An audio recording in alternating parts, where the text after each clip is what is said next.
Hello and welcome to the SUTV show. It's Luton Town next at Kenilworth Road on Saturday, and as we preview the game, I'm joined as always by Carl Asaba. Carl, first of all, I suppose you better touch on Aston Villa last weekend. Is this one of those games that you have to just draw a line under now and move on? It was a chasing afternoon for the Blades.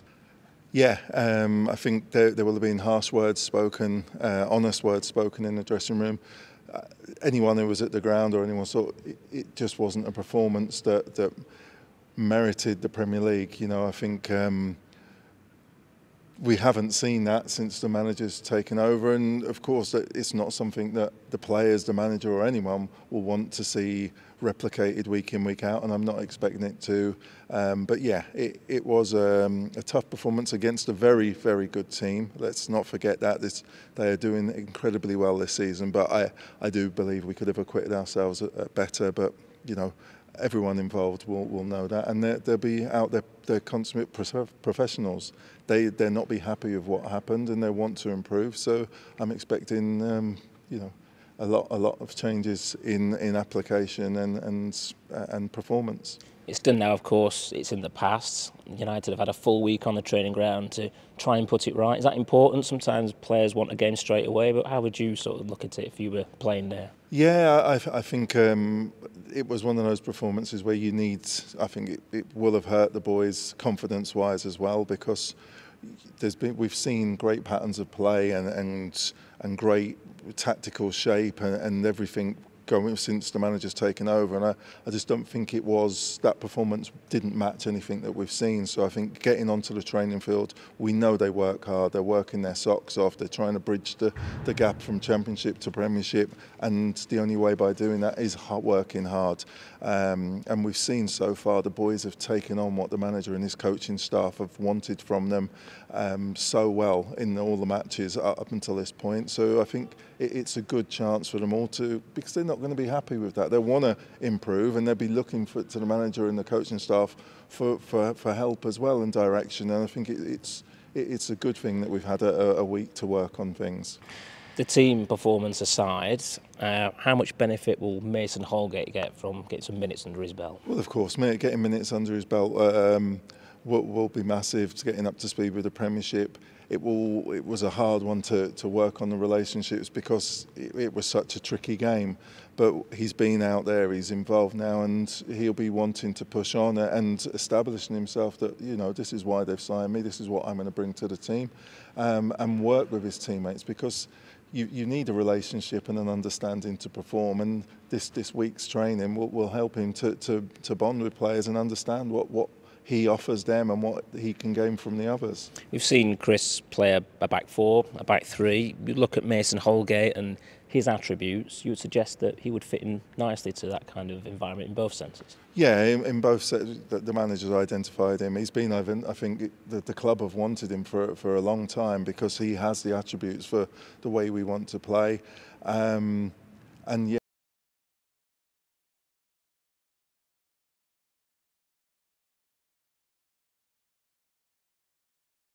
he's a good signing, and hopefully he'll get up to speed as quickly as possible. I think what stood out really from his interview that he gave when he signed for the club is how desperate he was just to play and to be involved at Premier League level again. Yeah, I've heard a lot of that bit behind the scenes, that some people are reticent to come and make moves, and you know the plight we're in, some of them are not wanting to, you know, dig in. But from what I've heard about Mason Holgate is he was being adamant he wanted to come, and he's made every effort and had his agent work to make it happen. So that's the kind of person you want in, someone who wants to play and is up for the challenge. And it's a young side, isn't it? Premier League experience, he's got that in abundance, and whilst that was his first game at the weekend, you'd expect going forward he's going to have a positive influence on the team in that respect as well. Oh, for that, he's not going to be overawed by situations. He's been there, he's done it, and as you say, he's a young lad wanting to re-establish himself. He's got a point to prove. He believes this is his level. He knows he can play at this level, so he's going to want to show himself. You know, that is the first person you want to impress is yourself, and then your teammates and your manager and the fans. So no, it's good that we've got him in. He's a young, eager lad. He's got all the attributes that we're after, and let's hope he beds in and we start seeing the best from him as soon as possible. And talking of Premier League experience, of course, Tom Davies is back, and it's been a long wait for him, and again he's coming back into a difficult situation there, but I would imagine he'll be chomping at the bit to be involved at the weekend. Yeah, for definite. I'm really disappointed. We've started to see, you know, the West Ham away match, he was getting on the ball, you know, he was starting to see how he can affect the game. I'm thinking that this is it. We've got a Premiership player who's used to playing in the Premiership, who's going to ignite our season and give us some steel and some drive. And then he got injured, so it was gutting. From no one more than Tom.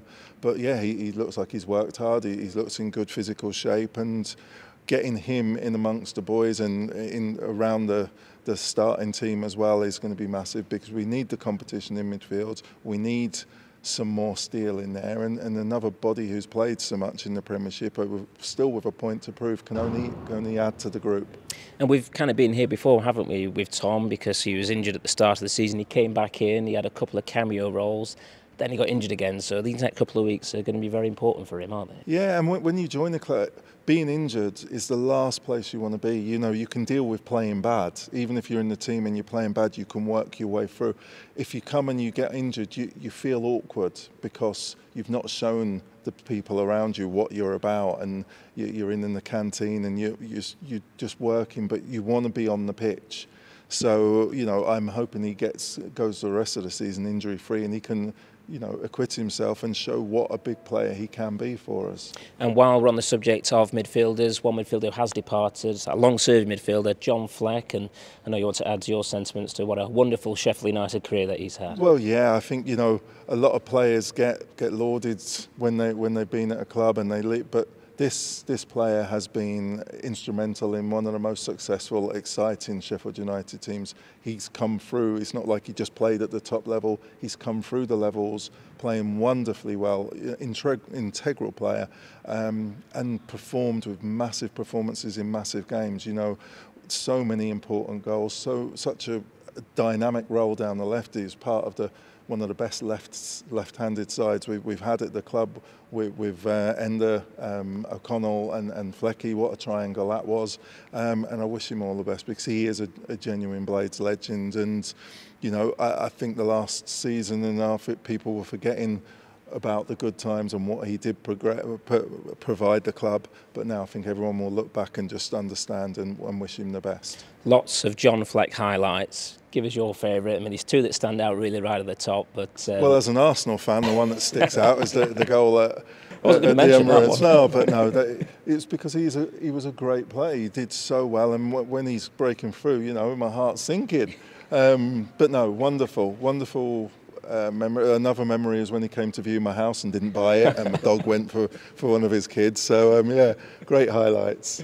Well, great to share your memories of John Fleck, Carl. Now let's hear the memories of the manager, Chris Wilder. He spoke glowingly of his midfielder, John Fleck. Chris, a busy day of transfer activity yesterday. One particular departure, though, I think stands out, John Fleck. What a tremendous servant he's been to Sheffield United. I know you want to add your tribute to his time here.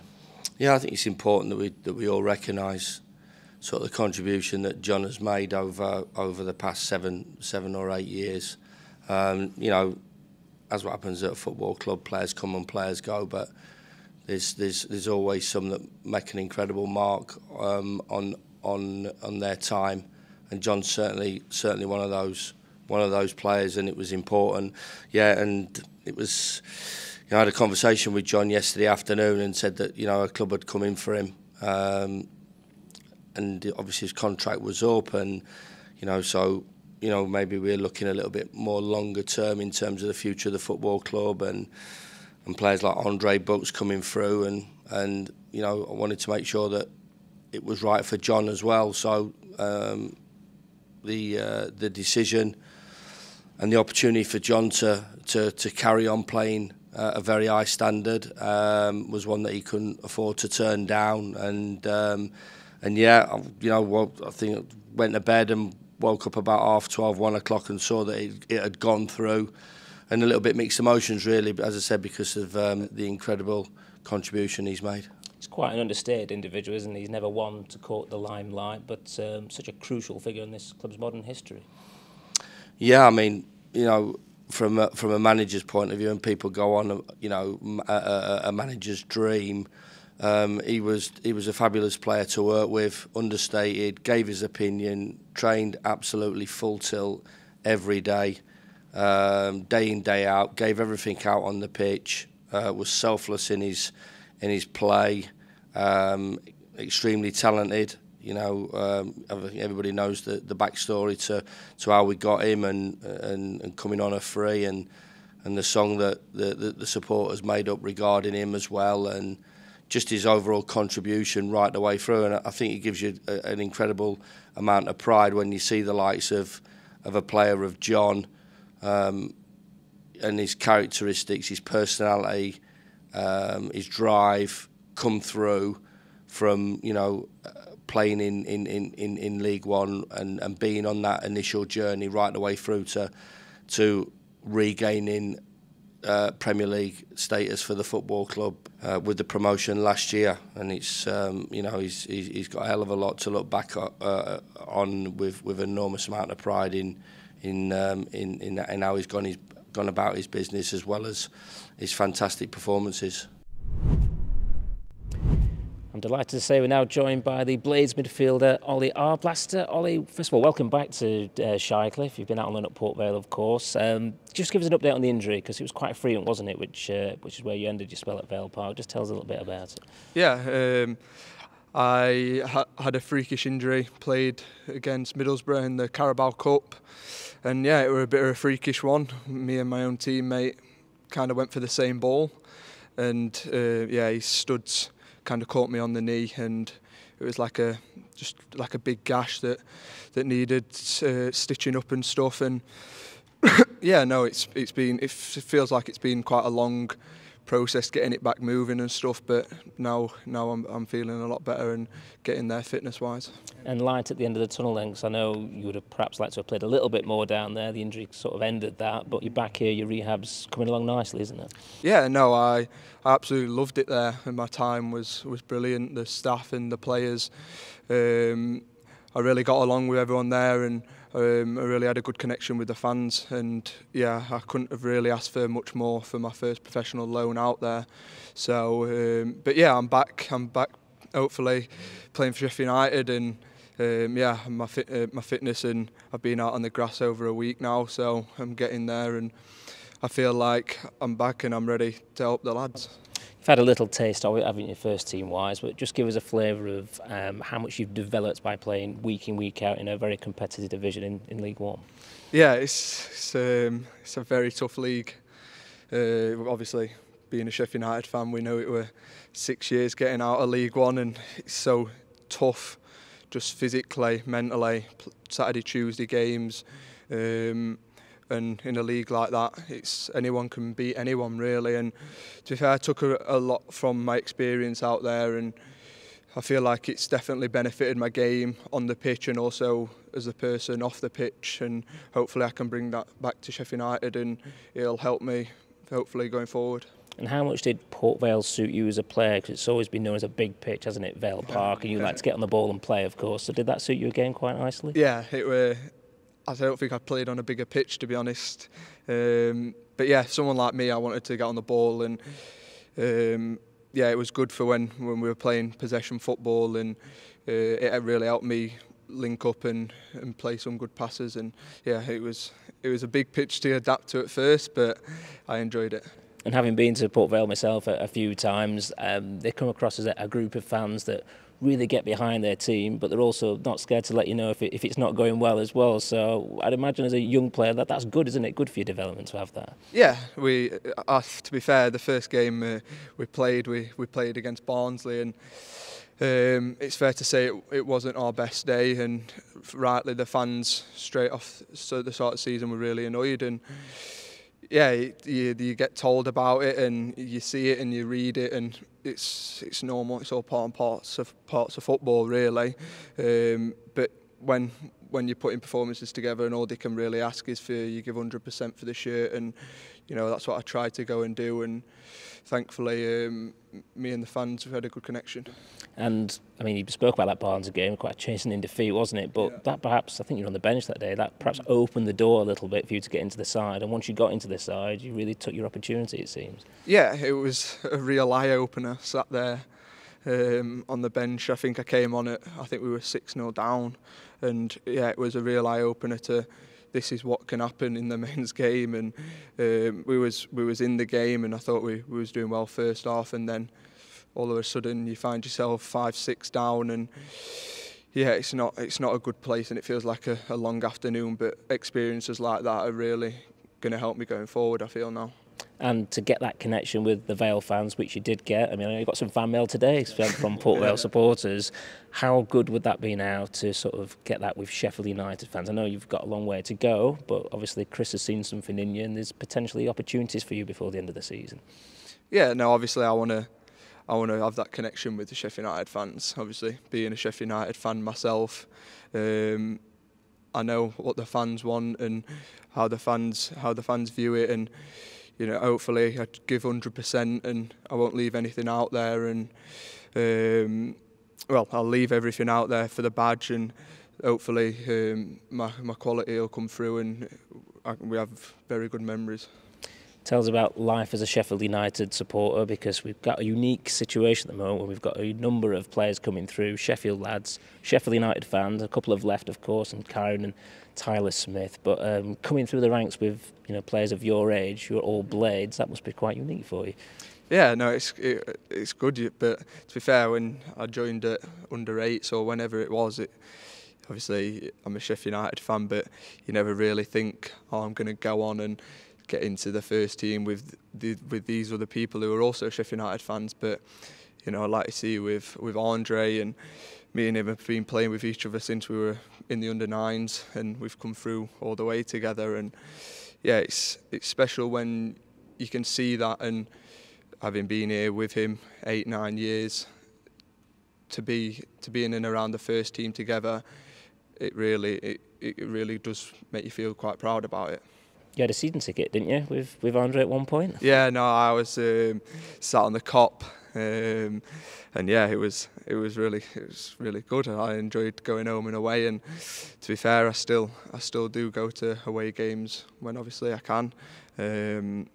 But yeah, now I've obviously sat with the team, and yeah, it's good, and I understand everything as a fan, and how they support the team is obviously really good for us as players. And you're a Blade. I don't know if you're from a family of Blades. I'm assuming that's been passed down. So yeah, older generations might have mentioned the likes of Chris, Brian Smith, Dane Whitehouse, Mitch Ward, Sheffield lads who came through at a similar kind of time. How good would that be to emulate that with yourself, Brooksy, and of course Anton Hackford's just got a new contract as well? Yeah, no, obviously my dream, and what I wanted from being a kid was to play for Sheffield United, and to come through with a couple of my teammates that obviously was here with me since I was about 10, which is obviously amazing, and hopefully me, Andre, Antoine, we can share the pitch for Sheffield United for a long time to come. Holly, thanks for joining us today. All the best, mate. No worries, thank you. So looking ahead now to the weekend and the trip to Kenilworth Road to face Luton Town. Carl, first of all, let's get your thoughts on it. Luton, a 4-4 thriller with Newcastle last week. What can we expect? It's going to be a really tough game. We've had, over the last 2 seasons, we've had tough encounters with them.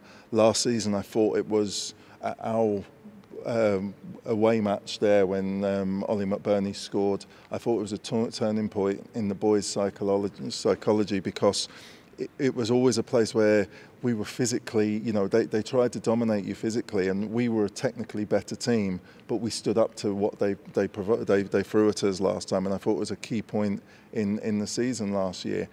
This season, they've done incredibly well. They're gaining confidence, they work really well as a group, and they ask questions, but going from the defeat against Aston Villa, I think this is what the boys needed. You need to know that if you don't turn up physically and mentally, you're gonna lose. You're gonna have a tough afternoon. So our players are gonna be mentally on the right page. The manager will not let them go into this game thinking that you can tip tap around Luton and get a result. They ask all the questions, and if you're not physically there and mentally there, you're not going to come away with anything. So the boys are going to know they've got the challenge, and this is where you show that you deserve to be in the league, because you've got to have the heart to match this Luton team, and I think it will focus everyone. The team will come together from a defeat like that. They'll understand they've got to work together and to be closer, and it's going to be a really, really tough atmosphere. It's a tough place to go, and I think it's exactly what we needed. Coming off the back of the Villa game, how important is the start, do you think? Yeah, well, everyone's got to man up. You've got to win your physical challenge. The first ball, you've got to fight for the header. You've got to win the seconds. It's not about the bits when you're out on the wing and doing glamorous. It's the hard work. And so far, in all the games, I'd say, except for the Aston Villa one, when we've needed to dig in, we've been able to dig in. We've played some great football, but like away at Palace, when the ball's on the floor and it's scrapping, you've got McAtee on the, fighting for it. You've got Bogle fighting for it. They're willing to do the hard bits, and that's what's going to be required on Saturday. It's going to be a tough game, and everyone's got to dig in. And this is where you show you're a Sheffield United player with the Sheffield United work ethic and ideology. I mean, speaking of good starts, you referenced Palace there. That was an unbelievable start at Selhurst Park. And even though United lost that game, they were very competitive. I mean, will they take confidence from that going to Luton Town? Well, of course, and that sums up our luck. We were beaten by two starlets of the Premier League, two of the best young players in the Premier League. The next match they didn't start. One of them came on for 5 minutes and went off. The other one didn't feature. They beat us.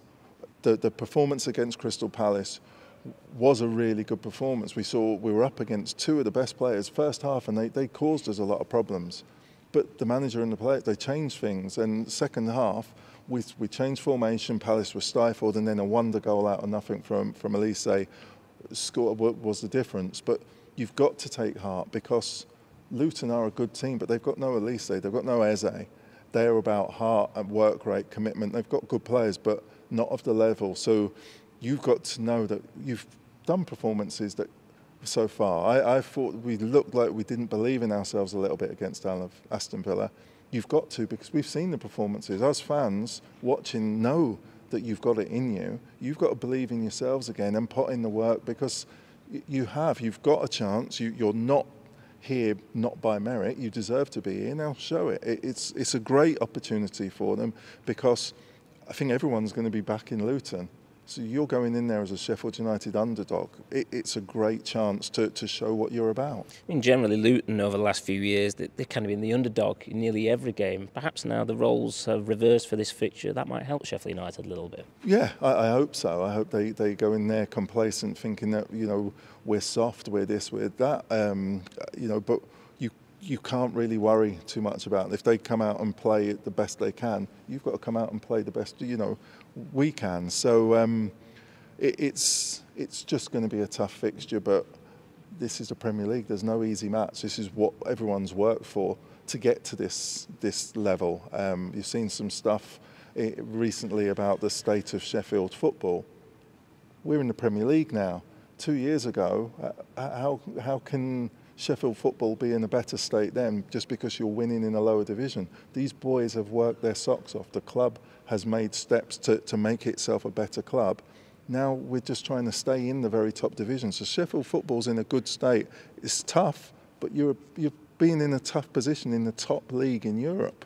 Surely it's better to be there struggling than waltzing in Division 1. And in terms of threats from Luton, I mean, you're right to mention it is about the collective, isn't it? They've got a really good spirit there. But I mean, Adebayo has been scoring goals recently. He's going to be a handful up front, and there's going to be threats from elsewhere as well. Well, yeah, they're full of confidence. I think their main threat now is they're full of confidence and self-belief in what they do.